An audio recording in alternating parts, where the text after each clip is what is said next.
जय श्री राम दोस्तों, कैसे हैं आप लोग। मैं भगवान से प्रार्थना करता हूं कि आप लोग सकुशल और मंगलमय होंगे। आज हम श्री रामचरितमानस बाल कांड के दोहा नंबर 8 के आगे का पाठ हम सुनाएंगे। तो कृपा करके आप सभी भाई लोग, दोस्त लोग, बहन लोग जो पहली बार आए हो तो वीडियो को लाइक जरूर करें और चैनल को अगर सब्सक्राइब ना किए हों तो सब्सक्राइब करें। साथ में आई बेल का बटन जरूर प्रेस करें, जिससे हम कोई भी कथा भागवत डालें तो सबसे पहले आपके पास पहुंचे। तो बहुत सुंदर चौपाई बाल कांड में है, तो आप लोग पूरा पाठ जरूर सुने। भाग छोटे अभिलाष बड़े, करहूं एक विश्वास,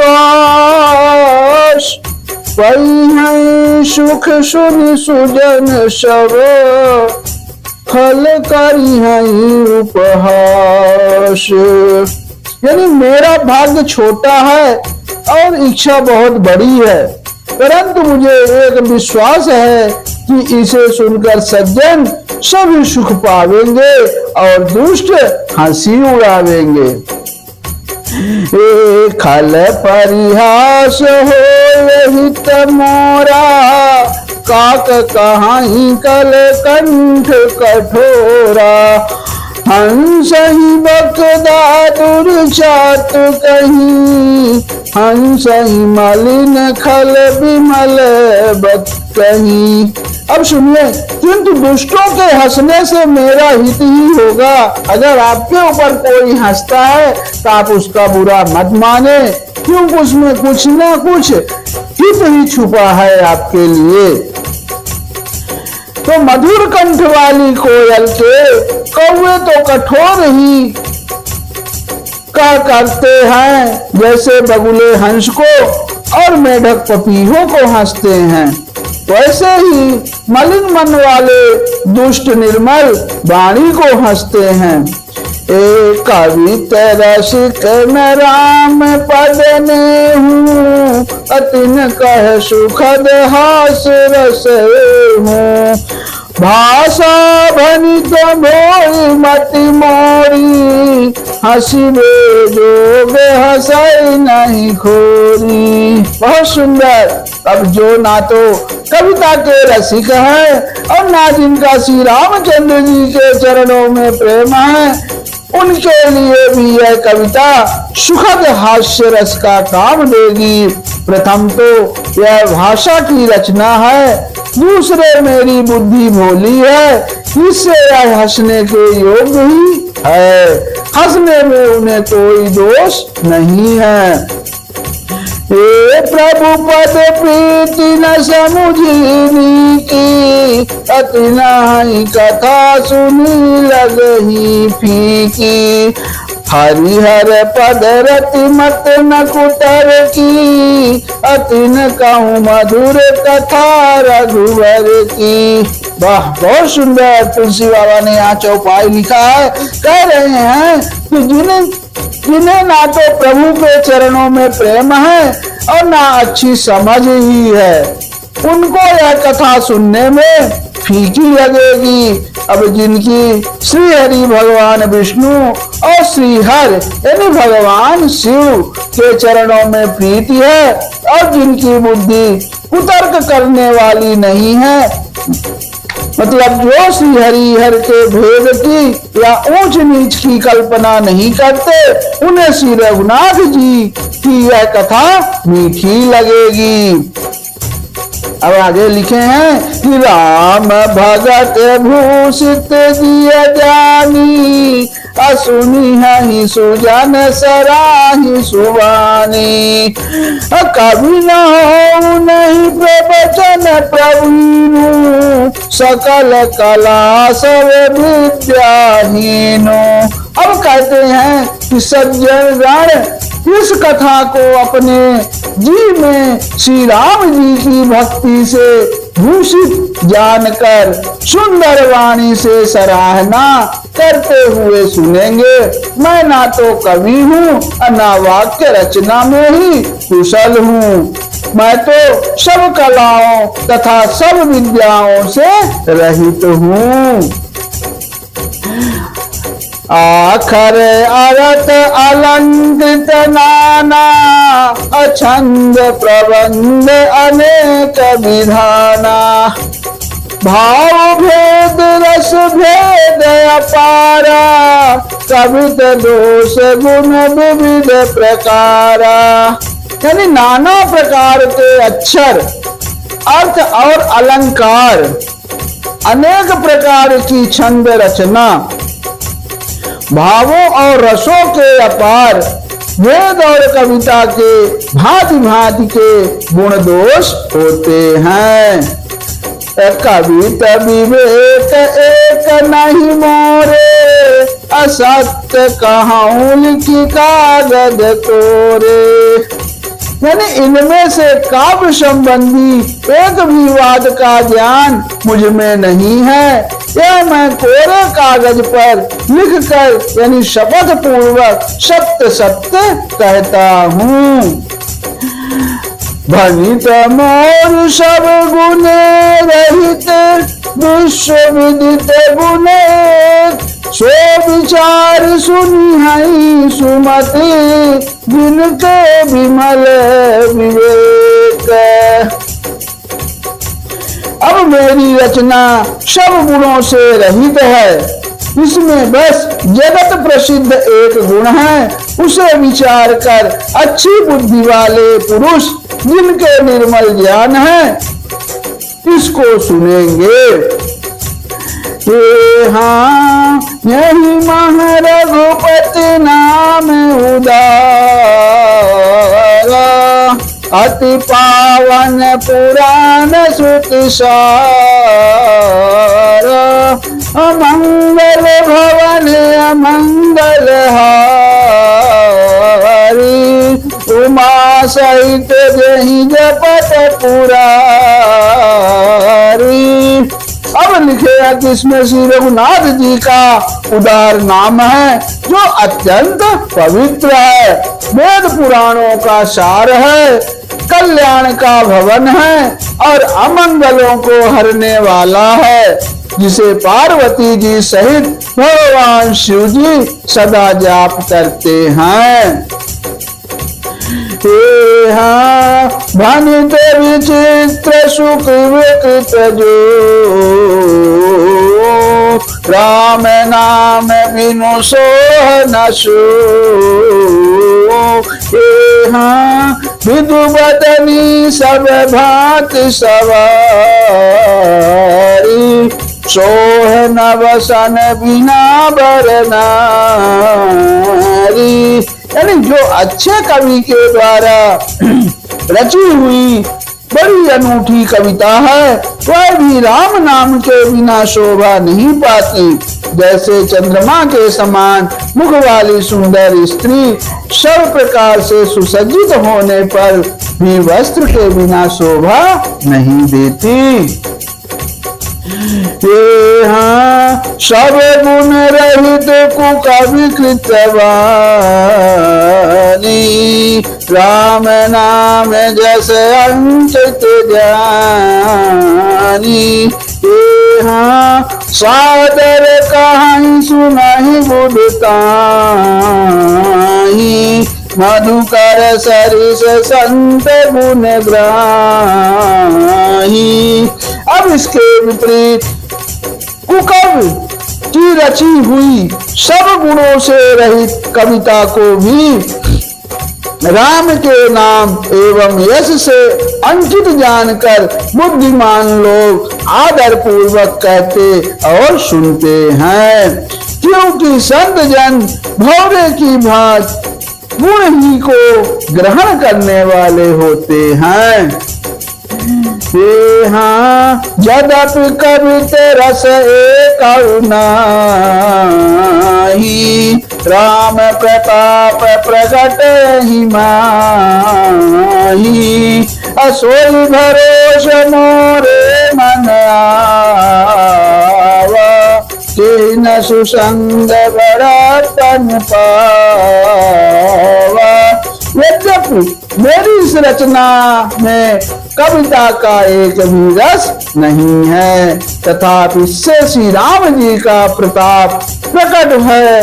मेरे मन में यही एक भरोसा है, भले संग से भला कितने बड़प्पन नहीं पाया। सही बात है, जिसने अच्छा संगत से संग किया उसे बड़प्पन ही मिला है। हाँ धूमऊ तजई सहज तरुआई, अगरु प्रसंग सुगंध बसाई, हाँ धनुत बदेश वस्तु भली बरनी, राम कथा जग मंगल करनी। अब धुआं भी अगर के संग से सुगंधित होकर अपने स्वाभाविक कड़ुएपन को छोड़ देता है। मेरी कविता अवश्य भद्दी है, परंतु इसमें जगत का कल्याण करने वाली राम कथा रूपी उत्तम वस्तु का वर्णन किया गया है। इससे यह भी अच्छी ही समझी जाएगी।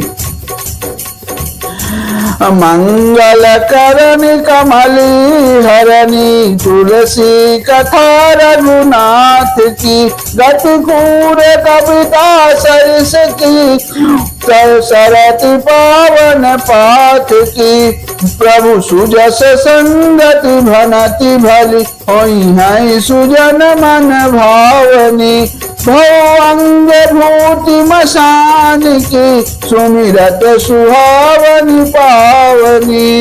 अब यहाँ तुलसीदास जी कहते हैं कि श्री रघुनाथ जी की कथा कल्याण करने वाली और कलयुग के पापों को हरने वाली है। मेरी इस भद्दी कविता रूपी नदी की चाल पवित्र जल वाली नदी यानी गंगा जी की चाल के भांति टेढ़ी है। प्रभु श्री रघुनाथ जी के सुंदर यश के संग से यह कविता सुंदर तथा सज्जनों के मन को भाने वाली हो जाएगी। यानी शमशान की अपवित्र राख भी श्री महादेव जी के अंग के संग से सुहावनी लगती है और स्मरण करते ही पवित्र करने वाली है। बहुत सुंदर। प्रिय लागहि अति सबहि ममो, भनति राम जस संग, दारु विचार की करई, होऊ बधिय मलय प्रसंग। यानी श्री राम जी के यश के संग से मेरी कविता सभी को अत्यंत प्रिय लगेगी। जैसे मलय पर्वत के संग से काष्ठ मात्र यानी चंदन बनकर वंदनीय हो जाता है, फिर क्या कोई काठ की तुच्छता का विचार करता है। जय हो। श्याम सुरभि पय विशद अति, पुनद करहि सब पान, अगिरा ग्राम सिय राम जैसे, गावहि सुनहि सुजान। अब श्यामा गौ काली होने पर भी उसका दूध उज्जवल और बहुत गुणकारी होता है, यही समझकर सब लोग उसे पीते हैं। अब इसी तरह गवारू भाषा में होने पर भी श्री सीता राम जी के यश को बुद्धिमान लोग बड़े चाव से गाते और सुनते हैं। इसीलिए कहता हूँ भाइयों, कि आप पूरी कथा बहुत अच्छी से सुने। मन मानिक मुकुता छवि जैसी, आही गिरि गज सिर सोहन तैसी, निपकृत तरुणी तनु पाई, लाही सकल शोभा अधिकारी। अब यानी मणि, माणिक और मोती की जैसी सुंदर छवि है, वह सांप, पर्वत और हाथी के मस्तक पर वैसी शोभा नहीं पाती। यानी राजा के मुकुट और नई उगती स्त्री के शरीर को पाकर ही ये सब अधिक शोभा को प्राप्त होते हैं। तैसे ही सुकभ कवित बुध कही, उपजहि अनत अनत छगलहि, भगति हेतु विधि भवन बिहारी, सुमिरत सारद अवति धाई। अब इसी तरह बुद्धिमान लोग कहते हैं कि शुकवि की कविता भी उत्पन्न और कहीं होती है और शोभा अन्यंत कहीं पाई जाती है। अर्थात कवि की वाणी से उत्पन्न हुई कविता वहाँ शोभा पाती है जहाँ उसका विचार, प्रचार तथा उसमें कथित आदर्श का ग्रहण और अनुसरण होता है। कवि के स्मरण करते ही उसकी भक्ति के कारण सरस्वती जी ब्रह्मलोक को छोड़कर दौड़ी आती हैं। हे रामचरित सरबिनु अनवाए, सो श्रम जाई न कोटि उपाय, कवि को विदेह से हृदय विचारी, गावहि हरि जस कलिमलहारी। अब सरस्वती माता जी को दौड़ी आने की एक थकावट यानी रामचरित रूपी सरोवर में उन्हें नहलाए बिना दूसरे करोड़ों उपाय से भी दूर नहीं होती हैं। कवि और पंडित अपने हृदय में ऐसा विचार कर कलयुग के पापों को हरने वाले श्री हरि के यश का ही गान करते हैं। अकीने प्रकृत जन गुण गाना, सिर धुनि गिरा लगत पछिताना।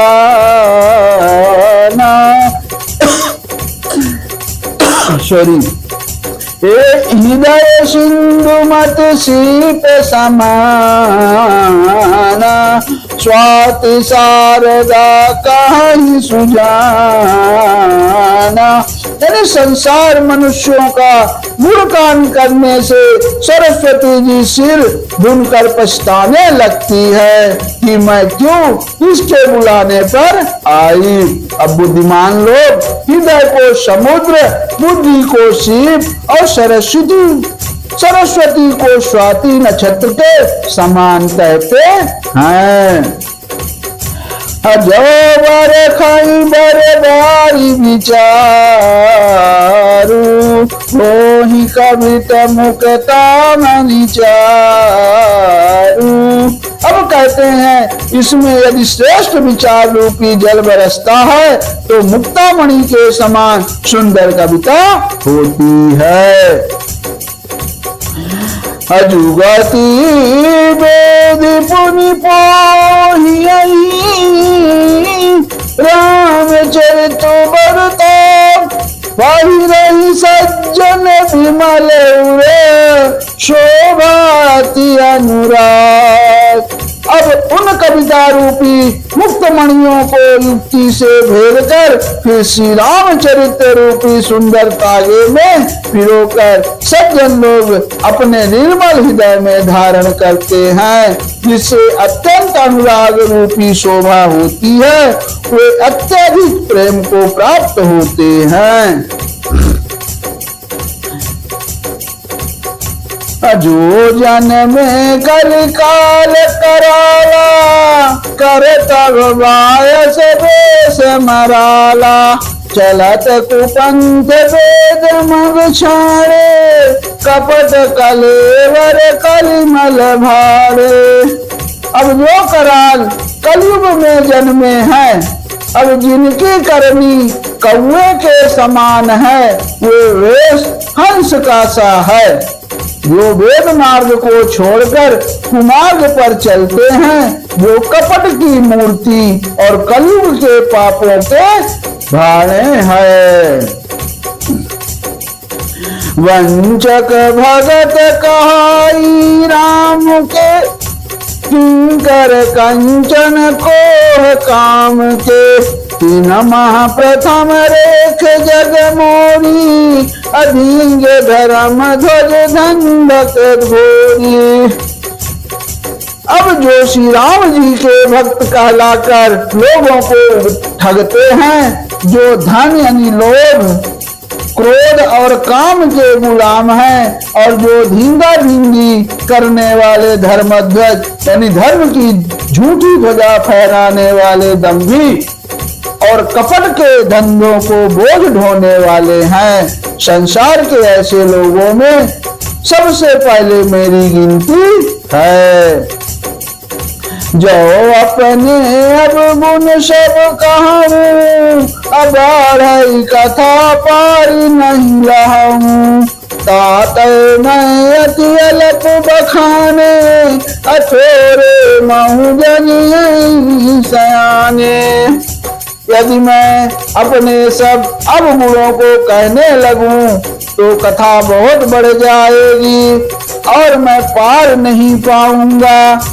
इससे मैंने बहुत कम अवगुणों का वर्णन किया है, बुद्धिमान लोग थोड़े में ही समझ लेंगे। समुझी विविध विध विनती मोरी, ओन कथा सुन दई खोरी। एतहु पर करी है जो शंका, अमोहित अधिक तेजर मति लंका। यानी मेरी अनेकों प्रकार की विनती को समझकर कोई भी इस अवस्था को सुनकर दोष नहीं देगा। इतने पर भी जो शंका करेंगे, वो तो मुझसे भी अधिक मूर्ख और बुद्धि के कंगाल हैं। कभी न हो नहीं चतुर कहावहु, अमति अनुरूप राम गुण गावहु। कह रघुपति के चरित अपारा, अकह मति मोर निरत संसारा। बहुत सुंदर। अब मैं ना तो कवि हूँ ना चतुर कहलाता हूँ, अपनी बुद्धि के अनुसार श्री राम जी के गुण गाता हूँ। कहाँ तो श्री रघुनाथ जी के अपार चरित्र, कहाँ संसार में आसक्त मेरी बुद्धि।